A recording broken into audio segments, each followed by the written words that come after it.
안녕하세요. 할인야담에 오신 걸 환영합니다. 이야기 시작 전 구독과 좋아요 눌러주시면 감사드리겠습니다. 댓글에 어디서 듣고 계신지 남겨주시면 그곳에 행복이 깃들기를 기원하겠습니다. 이야기 시작합니다. 옛날 옛적 세종대왕께서 용상에 오르신 지 30해가 넘던 무렵이었습니다. 훈민정음이 창제되고 해시계가 놓이며 태평성대를 이루던 시절이었으나 그 번영 뒤편에는 어둠이 서서히 짙어지고 있었지요. 임금의 기력이 예전만 못하다는 소문이 돌았고 대신들 사이에서는 보이지 않는 권력 다툼이 싹트기 시작했습니다. 한양 사대문 안팎으로는 요즘 나라 기운이 수상하다는 풍문이 퍼졌지요. 허나 그런 소문이야 평범한 백성들에게 무슨 상관이겠습니까? 농부는 여전히 논에 물을 대고 장사치는 저작거리에서 목청을 높였으며 규수들은 바느질에 열중했습니다. 그 시절 한양 북촌 어느 사대부 댁에 한 규수가 살고 있었습니다. 그 규수의 이름은 연하였습니다. 연하는 어릴 적부터 남다른 총명함으로 집안의 자랑거리였지요. 5살에 천자문을 뗐고 10살이 되기 전에 시를 지어 어른들을 놀라게 했습니다. 저 아이가 사내였다면 장원급제는 떼어놓은 당상이었을 터인데. 아버지는 늘 그리 말하며 아쉬워했지요. 그러나 연하는 규수의 본분을 게을리하지 않았습니다. 바느질도 곱게 하였고 음식 솜씨도 남달랐으며 어른을 공경하는 예절 또한 반듯하였지요. 무엇보다 연하의 성품은 따뜻했습니다. 하인들에게도 함부로 대하는 법이 없었고 어려운 이웃을 보면 몰래 곳간에서 쌀을 덜어보내곤 했지요. 그런 연하에게 18번째 봄이 찾아왔습니다. 혼이 날 나이가 된 것이었지요. 어느 날 중매쟁이가 혼처를 들고 왔습니다. 상대는 서촌에 사는 윤판서댁 장남 윤서 도령이었지요. 가문도 반듯하고 재산도 넉넉하니 겉으로는 더할 나위 없는 혼처였습니다. 그런데 중매쟁이의 낯빛이 어딘가 석연치 않았지요. 다만 한 가지 그 도령이 조금 둔하다는 소문이 있사옵니다. 조금이 아니었습니다. 동네 아이들까지 윤서 도령은 멍청이라네 하고 놀릴 정도였지요. 20살이 다 되도록 책 한 권 제대로 읽지 못하고 말 한마디도 더듬거린다는 소문이 파다했습니다. 연하의 부모는 깊은 시름에 빠졌습니다. 혼례를 거절할 수도 없는 노릇이었습니다. 윤판서 댁에서 먼저 청혼을 해왔고 두 집안의 체면이 걸린 일이었기 때문이지요. 게다가 윤판서는 조정에서도 손꼽히는 명망가였습니다. 연하야, 내 팔자를 탓하지 말거라. 어리석은 남편이라 해도 내가 잘 이끌면 되느니라. 어머니는 그리 말하며 눈시울을 붉혔지요. 연하는 한숨을 삼켰습니다. 하늘은 어찌하여 자신에게 이런 혼사를 내렸단 말입니까? 혼례날이 코앞으로 다가왔습니다. 그날 연하는 가마에 오르기 전 멀찍이서 윤서 도령을 보았습니다. 소문대로 굼뜬 걸음걸이에 고개를 푹 숙인 모습이었지요. 그런데 이상했습니다. 스쳐 지나가는 찰나 윤서 도령이 고개를 들었습니다. 그 순간 연하는 묘한 이질감을 느꼈지요. 멍청하다기엔 눈빛이 지나치게 맑고 깊었습니다. 마치 깊은 우물 속을 들여다보는 듯한 느낌이었지요. 무언가를 감추고 있는 사람의 눈빛이었습니다. 연하는 그 눈빛이 오래도록 머릿속에서 떠나지 않았습니다. 혼례가 끝나고 신방에 들었습니다. 연하는 붉은 치마 저고리를 곱게 여미고 윤서를 기다렸지요. 얼마 후 방문이 열리고 윤서가 들어왔습니다. 그런데 윤서는 아무 말도 하지 않았습니다. 그저 방 한구석에 멀찍이 앉아 연하를 바라보기만 했지요. 촛불 그림자가 흔들리는 동안 어색한 침묵만이 방 안을 가득 채웠습니다. 서방님, 춥지는 않으신지요? 연하가 조심스레 물었으나 윤서는 고개만 저을 뿐이었습니다. 밤은 그렇게 적막하게 흘러갔지요. 이튿날 아침 마을에는 벌써 소문이 퍼졌습니다. 역시 바보라더니 신부랑 말 한마디도 못했다더라. 연하는 그 비웃음을 이를 악물고 견뎌야 했습니다. 연하는 결심했습니다. 이대로 비웃음거리로 살 수는 없었지요. 남편이 어리석다면 자신이 가르치면 될 일이었습니다. 서방님, 저와 함께 글을 읽어보시지 않겠어요? 연하는 천자문을 펼쳐 윤서 앞에 놓았습니다. 그러나 윤서는 책을 펼쳐들기는커녕 겁먹은 짐승처럼 뒤로 물러섰지요. 저는 글을 모릅니다. 그 모습에 연하는 한숨이 나왔으나 포기하지 않았습니다. 매일 아침 연하는 윤서 곁에 앉아 글자를 하나씩 짚어주었지요. 하늘 천, 따지, 거물 현, 누를 황. 처음에는 고개를 돌리기만 하던 윤서가 조금씩 연하의 목소리에 귀를 기울이기 시작했습니다. 보름이 지나자 윤서는 더 이상 연하를 피하지 않았지요. 부인은 참으로 인내심이 깊으시오. 윤서가 처음으로 제대로 된 문장을 말한 날, 연하는 가슴 한구석이 묘하게 따뜻해지는 것을 느꼈습니다. 어느 가을날이었습니다. 절에서 내려온 노승 한 분이 윤선의 집을 찾아왔지요. 흰 눈썹이 귀 밑까지 늘어진 노승은 마당에 서서 한참을 집 안을 바라보았습니다. 지주를 청하러 왔사옵니다. 연하가 쌀을 퍼오는 동안 노승은 의미심장한 말을 남겼지요. 이 댁의 기운이 뒤틀려 있소이다. 연하는 깜짝 놀라 노승을 바라보았습니다. 무슨 말씀이시온지요? 노승은 연하의 눈을 깊이 들여다보며 말했지요. 따님 댁 서방은 바보가 아니오. 스스로 감춘 것이오. 참새가 봉황의 날개를 숨기고 사는 것과 같소이다. 연하의 심장이 쿵 하고 뛰었습니다. 그게 무슨 말씀이시온지 좀 더 자세히 말씀해 주시옵소서. 허나 노승은 빙긋 웃기만 할 뿐 더 이상 아무 말도 하지 않았지요. 그저 비구름 같은 묘한 기운만 남긴 채 절로 돌아갔습니다. 그날 밤 연하는 잠을 이루지 못했습니다. 노승의 말이 사실이라면 윤서는 대체 무엇을 숨기고 있단 말입니까? 연하는 윤서의 깊고 맑던 눈빛을 떠올렸습니다. 처음 본 순간부터 느꼈던 그 묘한 이질감이 다시금 가슴을 파고들었지요. 그로부터 며칠 뒤 한밤중이었습니다. 연하는 인기척에 잠을 깼지요. 방문 밖에서 낯선 그림자가 어른거렸습니다. 누구시오? 대답 대신 방문이 벌컥 열렸습니다. 검은 두건을 쓴 괴한이 연하를 향해 달려들었지요. 연하는 비명을 지르며 뒤로 물러났습니다. 괴한의 손이 연하의 팔목을 움켜쥐려는 순간이었지요. 갑자기 괴한이 비명을 지르며 쓰러졌습니다.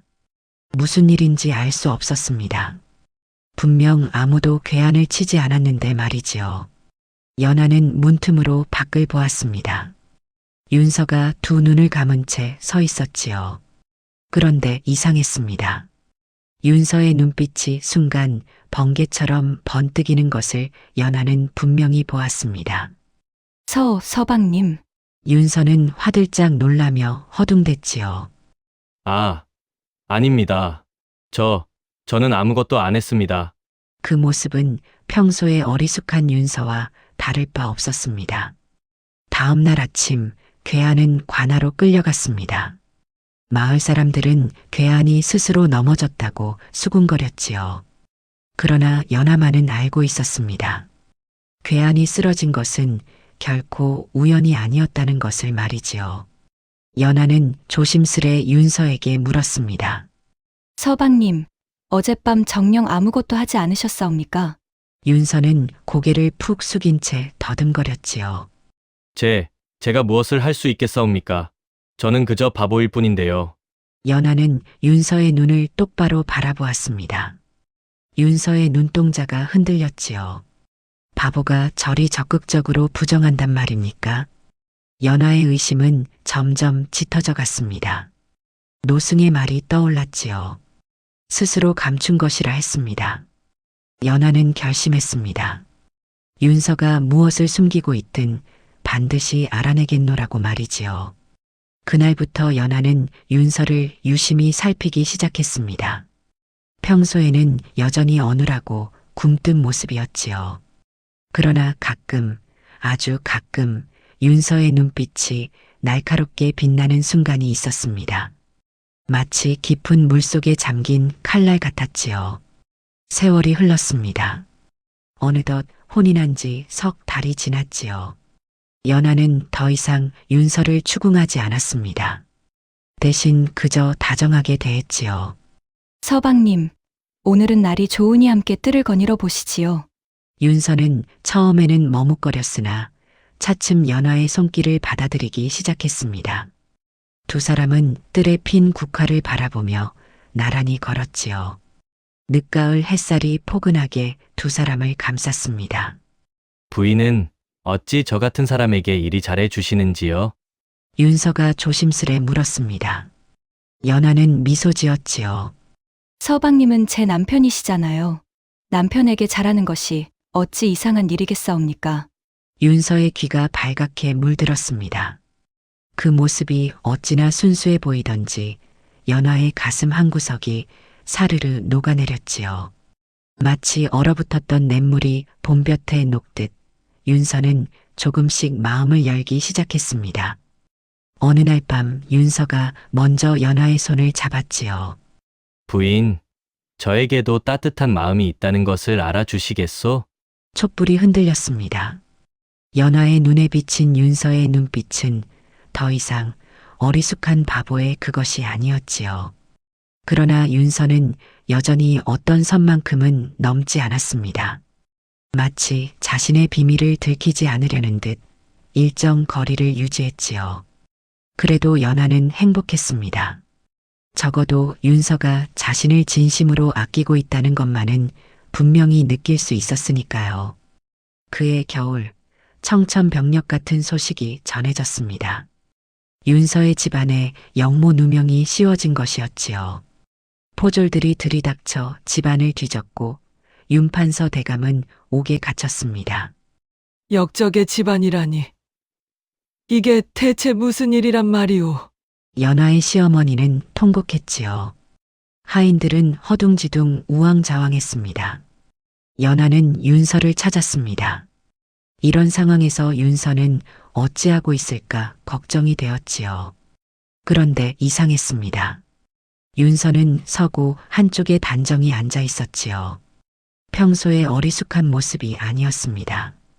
눈빛은 침착했고 입술은 굳게 다물어져 있었지요. 서방님, 연하가 부르자 윤서가 고개를 들었습니다. 연하야, 겁내지 마시오. 연하는 깜짝 놀랐습니다. 그 목소리는 지금까지 들어본 어떤 목소리보다 단단하고 또렷했기 때문이지요.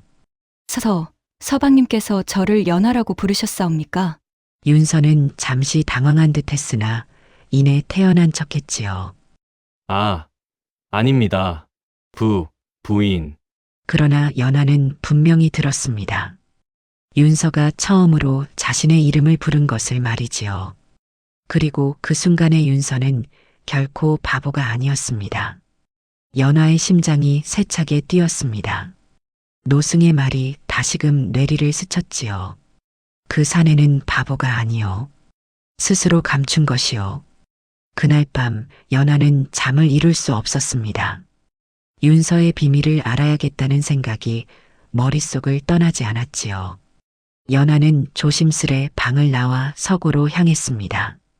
서고 깊숙한 곳, 평소에는 눈여겨보지 않았던 나무 상자가 있었지요. 연하는 떨리는 손으로 상자를 열었습니다. 그 안에는 두꺼운 책 여러 권이 들어 있었지요. 연하는 책을 펼쳐보고 그만 숨이 멎는 듯 했습니다. 그것은 조선의 세금 제도를 개선하는 방안이었지요. 백성들의 부담을 줄이면서도 나라의 재정을 튼튼히 하는 방법이 빼곡히 적혀 있었습니다. 다른 책에는 역법 계산이 있었지요. 해와 달의 움직임을 정밀하게 계산하여 농사에 활용하는 방법이었습니다. 또 다른 책에는 새로운 농법이 적혀 있었지요. 척박한 땅에서도 곡식을 풍성하게 거두는 비법이었습니다. 모두 윤서의 필적이었습니다. 연하는 다리에 힘이 풀려 주저앉았지요. 윤서는 바보가 아니었습니다. 오히려 조정의 어떤 대신도 감히 따라올 수 없는 천재였지요. 그런데 어찌하여, 대체 무슨 이유로 이토록 뛰어난 재능을 숨기고 바보 행세를 해온 것입니까? 연하의 눈에서 눈물이 흘러내렸습니다. 연하가 서고를 나서는 순간 윤서와 마주쳤습니다. 윤서의 얼굴이 굳어졌지요. 연하의 손에 들린 책을 본 것이었습니다. 한참 동안 침묵이 흘렀습니다. 마침내 윤서가 입을 열었지요. 다 보셨군요. 그 목소리는 더 이상 더듬거리지 않았습니다. 또렷하고 단단한 목소리였지요. 서방님, 대체 무슨 일이시옵니까? 윤서는 깊은 한숨을 내쉬었습니다. 저는 어릴 적부터 머리가 비상했습니다. 그것이 화근이었지요. 윤서의 이야기가 시작되었습니다. 조정의 어떤 세력이 윤서의 재능을 두려워했다고 했지요. 장차 자신들의 권력을 위협할 존재라 여겼던 것입니다. 목숨이 위태로워 둔한 척하며 살아왔습니다. 바보라면 아무도 경계하지 않으니까요. 윤서는 연하를 바라보았지요. 연하 당신만큼은 제가 어떤 사람인지 알게 하고 싶지 않았습니다. 혹여 당신까지 위험해질까 두려웠기 때문이지요. 연하는 눈물을 흘리며 윤서의 손을 잡았습니다. 서방님, 저는 서방님 곁에 있겠습니다. 무슨 일이 있어도요. 윤서는 연하에게 모든 것을 털어놓았습니다. 자신을 위협하는 세력이 단순한 지방관이 아니라 조정의 실세 중 한 명인 박대감이라는 사실을 말이지요. 박대감은 세종대왕의 총애를 받는 신하였습니다. 그러나 그 이면에는 끝없는 탐욕이 도사리고 있었지요. 박 대감은 오래전부터 저를 제거하려 했습니다. 제 재능이 언젠가 자신의 부정을 밝혀낼 것을 두려워했기 때문이지요. 윤서의 목소리가 떨렸습니다. 아버지께 씌워진 영모 누명도 박 대감의 소행입니다. 저를 끌어내리기 위한 함정이지요. 연하는 분노로 온몸이 떨렸습니다. 어찌 그런 악인이 조정에 버젓이 있을 수 있단 말입니까? 권력이란 것이 그런 것입니다. 힘 있는 자가 옳은 자가 되는 세상이지요. 윤서는 쓸쓸히 웃었습니다. 하지만 저는 더 이상 숨어만 있을 수 없습니다. 아버지를 구해야 하니까요. 연하는 윤서의 손을 꼭 잡았지요. 저도 함께 싸우겠습니다. 그러나 박대감의 손길은 더 빨랐습니다. 이튿날 아침 포졸들이 다시 들이닥쳤지요. 이번에는 윤서를 잡으러 온 것이었습니다. 역적 윤서는 어디 있느냐? 윤서는 순순히 끌려갔습니다. 저항하면 집안 식구들까지 해를 입을 것이 분명했기 때문이지요. 서방님, 연하가 달려갔으나 포졸들이 가로막았습니다. 부인, 걱정 마시오. 반드시 살아 돌아오겠소. 윤서는 끌려가면서도 연하를 향해 미소 지었지요. 그러나 그 미소 뒤에는 깊은 슬픔이 묻어 있었습니다. 연하는 무릎을 꿇고 통곡했습니다. 옥에 갇힌 윤서에게는 온갖 고초가 가해졌지요. 영모의 증거를 대라는 신문이 밤낮 없이 이어졌습니다. 내 아비가 역적이라면 너도 역적이다. 실토하거라. 윤서는 묵묵히 버텼지요. 진실은 자신의 편이라 믿었기 때문입니다. 그러나 박대감은 교활했습니다. 거짓 증거를 만들어 윤서를 몰아붙였지요. 사흘 후에 차명에 처하겠다. 판결이 내려졌습니다. 연하는 절망했으나 포기할 수는 없었지요. 내가 서방님을 구해야 한다. 반드시. 연하는 밤새 머리를 쥐어뜯었습니다. 문득 혼례 전날 친정아버지가 건넨 비밀 문서가 떠올랐지요. 이것은 만약의 경우를 대비해 내게 주는 것이다. 함부로 쓰지 말거야. 그 문서에는 조정의 어느 대신이 부정 축제한 증거가 적혀 있었습니다. 바로 박대감이었지요. 연하는 문서를 품에 안고 관하로 달려갔습니다. 억울함을 호소하러 왔사옵니다. 관리들이 연하를 막아섰지요. 교수가 어찌 이런 곳에 함부로 드느냐? 그러나 연하는 물러서지 않았습니다. 윤서 도령은 결백하옵니다. 모든 죄는 박대감이 뒤집어 씌운 것이옵니다. 이 문서가 증거이옵니다.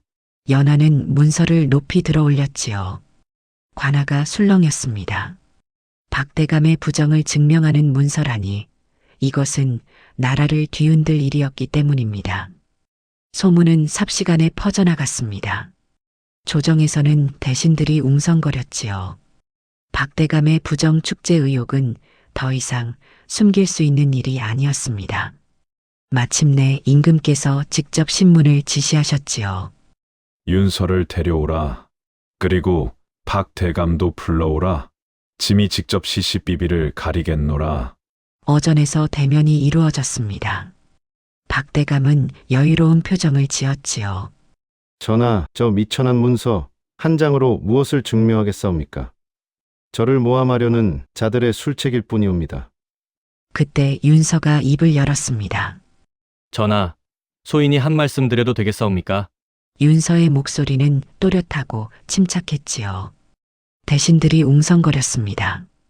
바보로 알려진 자가 어찌 저리 당당할 수 있단 말입니까? 박대감께서 지난 10년간 백성들에게서 걷어들인 세금 중 얼마를 빼돌렸는지 제가 계산해 보았습니다. 윤서는 조목조목 숫자를 들었지요.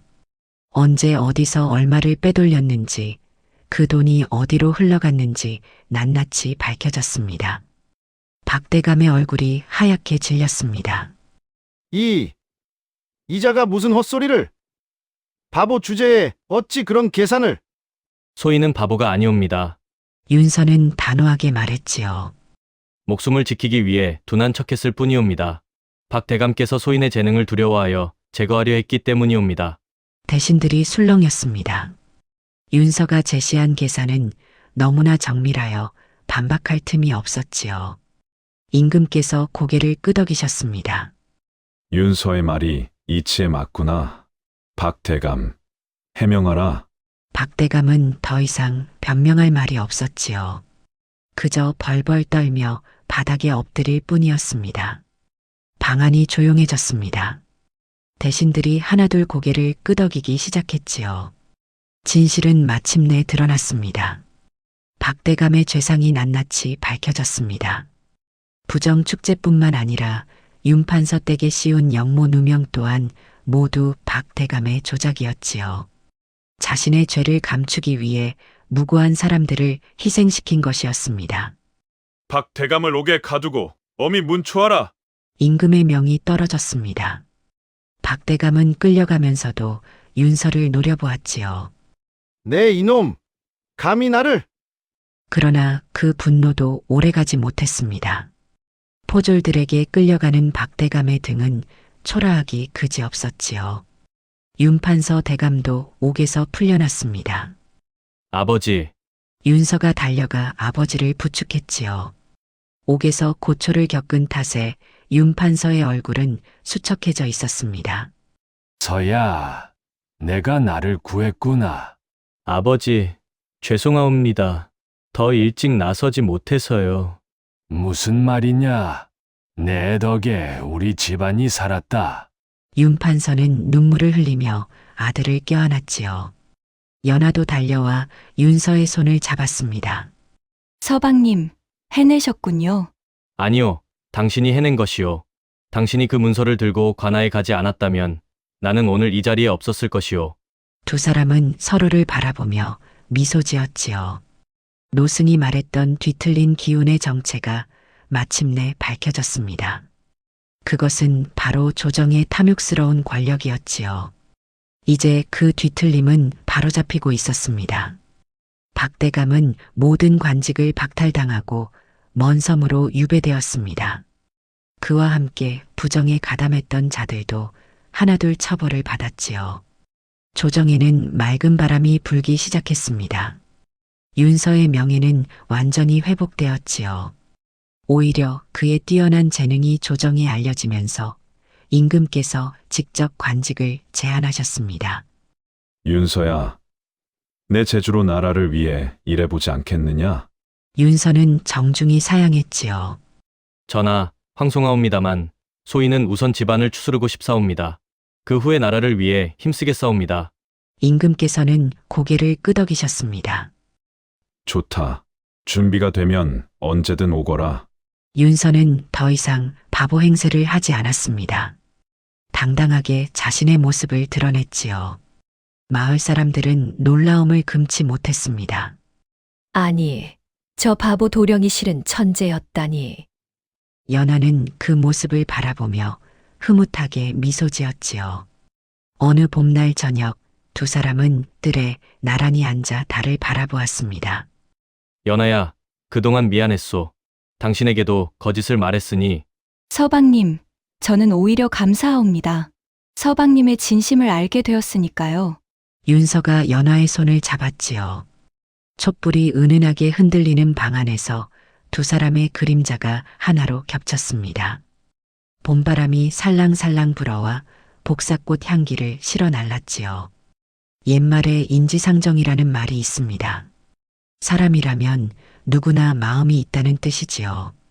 그러나 세상에는 그 마음을 함부로 드러내지 못하는 이들이 있습니다. 윤서가 그러했지요. 비상한 재주를 타고났으나 그 재주 때문에 목숨이 위태로웠습니다. 바보 행세를 하며 자신을 감추고 살아야 했지요. 그러나 그에게는 연하가 있었습니다. 연하는 겉모습만 보고 판단하지 않았지요. 진심으로 다가갔고 끝내 윤서의 마음을 열었습니다. 그리하여 두 사람은 함께 어려움을 이겨냈지요. 나라를 바꾸는 이치는 멀리 있지 않습니다. 겉모습만 보고 판단하면 진실을 놓치게 되지요. 진정한 지혜는 보이지 않는 것을 보는 눈에 있습니다. 연하는 훗날 이런 말을 남겼습니다. 세상에 바보란 없으니 다만 드러내지 않은 지혜가 있을 뿐이지요. 윤서와 연하는 오래오래 행복하게 살았습니다. 윤서는 훗날 조정에 나아가 백성을 위한 정책을 펼쳤지요. 연하는 언제나 그의 곁에서 내조하며 지혜로운 조언을 아끼지 않았습니다. 두 사람의 이야기는 오래도록 사람들의 입에서 입으로 전해졌지요. 바보인 줄 알았던 남편이 실은 천재였다는 이야기, 그리고 그 진실을 밝혀낸 지혜로운 아내의 이야기 말입니다.